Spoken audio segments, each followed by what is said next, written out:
Često se u političkom žargonu kaže da su izgubili povjerenje trenutni nositelji vlasti. Ja bih rekao da to povjerenje nisam niti imao. Nažalost, bio sam u pravu, kao što su i moje kolege prije mene rekle, svelo je se na ono što ne bi trebalo i zašto ne bi trebalo služiti gradsko vijeće.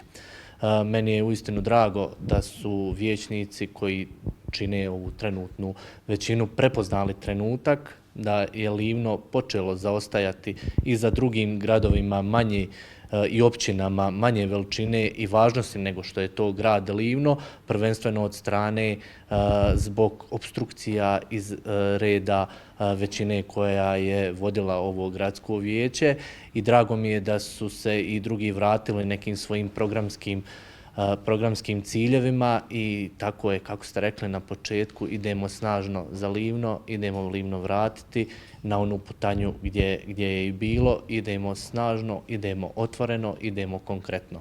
Ja ovim putem čestitam predsjedniku i dopredsjedniku vijeća. Ja sam uvjeren da će u partnerstvu zajedno sa svim ostalim vijećnicima donijeti, predložiti i izglasati na koncu dobre stvari koje će služiti prvenstveno nama Livnjacima na ponos.